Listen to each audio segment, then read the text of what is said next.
శ్రీ గణేశాయ నమః. శ్రీమాత్రే నమః. శ్రీదత్త శరణం మమ. శ్రీ గణేశ నమో నమః. భారతదేశంలో ఖండాంతరాల్లో దేశ విదేశాల్లో ప్రతి ఒక్కరూ జాతీయ పండుగగా చేసుకునే ఒకే ఒక పండుగ అదేనండి మన వరసిద్ధి వినాయక స్వామి వ్రతం, వినాయక చవితి. చిన్నలు పెద్దలు వయోవృద్ధులు అని తారతమ్యం లేకుండా ఇంచుమించుగా అన్ని మతాల వారు, అన్ని జాతుల వారు ఈ ఉత్సవాల్లో పాలు పంచుకున్నట్టుగా మనకి చరిత్ర ఆధారాలు చెప్పబడుతున్నాయి. బాల గంగాధర తిలక్ స్వతంత్ర ఉద్యమ నాయకులు. ఆయన ఈ గణపతి ఉత్సవాలను జాతీయ ఉత్సవముగా ఆబాల గోపాలాన్ని అందరినీ కూడా భాగస్వామ్యం చేసి సమైక్యత భావన నెలకొల్పడానికి ప్రధానమైన భూమిక పాత్ర వహించారు.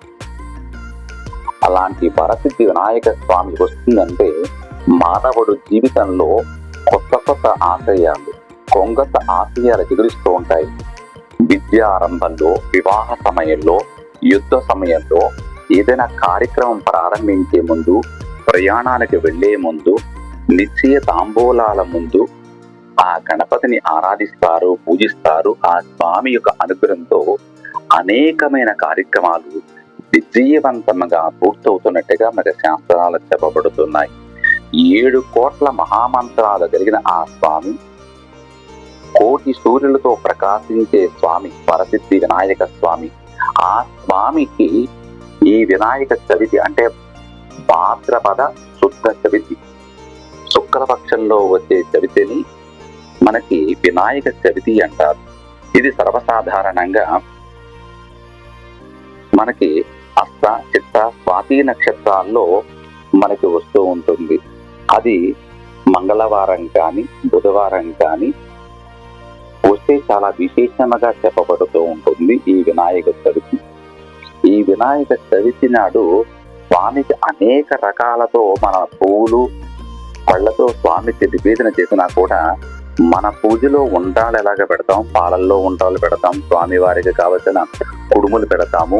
అనేక పత్రాలతో మనకి 21 పత్రాలతో మనం పూజిస్తూ ఉంటాం. కానీ ఆ స్వామి అనుగ్రహం పొందడానికి, కర్మదోషాలు తొలగడానికి స్వామి వారికి తులసి మాల వేయాలి. ఈ ఒక్క రోజు మాత్రమే. అది కృష్ణ తులస, విష్ణు తులస, రామ తులస, ఎన్ని తులసులైనా స్వామి వారికి పూజించవచ్చు. స్వామి వారికి మాల వేయవచ్చు. తులసి మాల, తులసి పత్రితో అష్టోత్తరం ఉదయం కానీ సాయంత్రం కానీ మనం పూజించవచ్చు. లేదా ఓం గం గణపతయే నమః అనే మంత్రంతో స్వామిని అర్చించవచ్చు.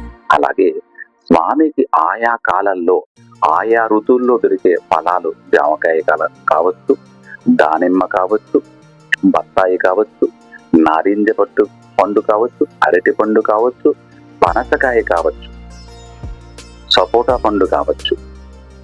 ఆయా కాలంలో దొరికే, ఋతువుల్లో దొరికే ఎన్ని పళ్ళైనా పెట్టచ్చు, ఎన్ని రకాల పిండి వంటైనా పెట్టచ్చు, మీ శక్తి అనుసారము మాత్రమే. అయితే స్వామి వారికి చాలా ఇష్టం, ప్రసన్నమైపోతాడు అది పెడితే. ఇంకా అది పెట్టి స్వామి వారికి పూజ చేస్తే స్వామి నీ మనసులో ఉండే కోరికల్ని అన్నీ తీరుస్తాడు. మన నిత్య జీవితంలో ఉపయోగించే వంటలో ఉపయోగిస్తాం కదమ్మా.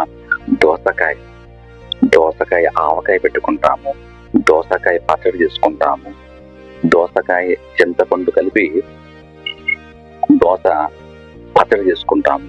అలాగే దోసకాయతో చేసిన పప్పు మనం తింటూ ఉంటాం. అలాంటి దోసకాయని ఆరోగ్యంగా కూడా తింటూ ఉంటారు.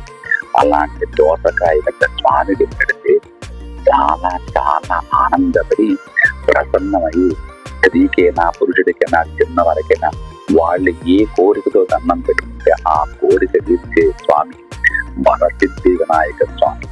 ఇది చాలా మందికి తెలియని రహస్యం. వినాయక చవితి రోజున తులసి పత్రితో పూజ చేయాలి, తులసి మాల వేయాలి. స్వామి వారికి నివేదనలో విశేషముగా అనేక మధుర పదార్థాలు పెట్టినా, కుడుములు అన్ని పెట్టినా కూడా దోసకాయ పెట్టి చేసిన పూజ అద్భుతమైన ఫలితం.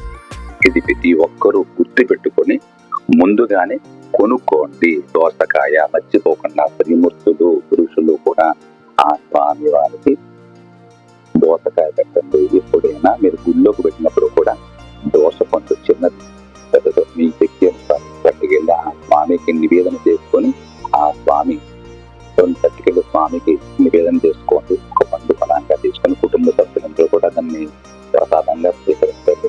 మీ మనసులో ఉండే కోరికలన్నీ నెరవేర్తాయి. మీకుండే అశాంతి అంతా తొలగి సుఖము సంతోషంతో ఆనందంతో అందరూ